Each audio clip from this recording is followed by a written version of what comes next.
My favorite discovery call was really one that would be our ideal discovery call. Like, I had a contact through LinkedIn who had a lot of relationships at a sister company that they worked with that I've been trying to break into for a while.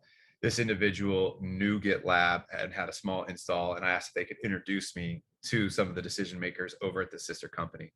And they made that introduction. And so on that discovery call, we really started with, hey, I'm sure you're doing a lot of things that work well today, right? Everyone's working somehow today. So, like, they may not be efficiently working, but they figured out how to get an application going and code developed and out the door.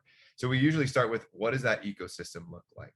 So then we start talking about, hey, you're doing great work, but how are you doing it? Help me understand the handoffs. When you're writing the code, building it, deploying it, you're scanning it, what does that look like? And what we uncovered was they were using GitHub, Bitbucket, Ansible, Nexus, Checkmarks, Aqua, Rally.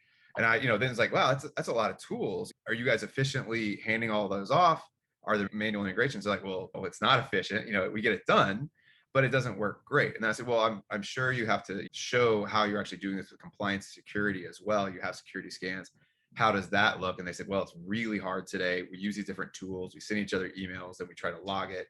It's not going well. And then I said, okay, it sounds like it's going well enough. And so what I try to do is really try to encourage them to talk about the good things, because I think psychologically they didn't want to naturally balance it with things that aren't going as well.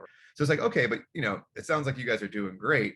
You just have to manage all that. Like, well, actually, we're using Java and .NET, and every time we have to upgrade Jenkins, it goes out for about 90 minutes. So that means people are just sitting on their hands.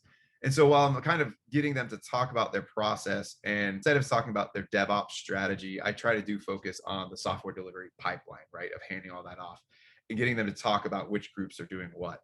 Because then we're really discovering, which tools are being used. And then we can, shift that conversation. With this group, I was able to say, if we use a single platform to help you do all this, we knock down some of those walls. You didn't have to, have downtime for upgrades for 90 minutes. Would that be valuable for you? And they said, absolutely. We definitely want to see that.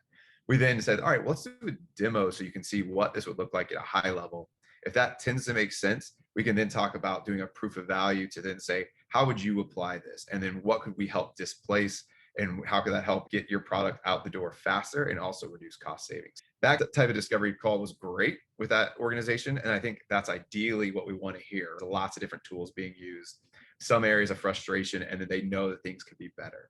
And then along with that process, I'm always asking, is this urgent? Is there budget? If you were to take this forward, who would have to sign off on it? I really like to ask those questions a little soft. And by soft, I mean, I don't just say, who's the decision maker? Because sometimes on the first call, they're going to say, whoa, there's no decision being made. So I'll just say, hey, if you get excited about this, who's going to need to support you, or who else would want to review this? And then you got to get that information early on without them feeling like you're asking too much.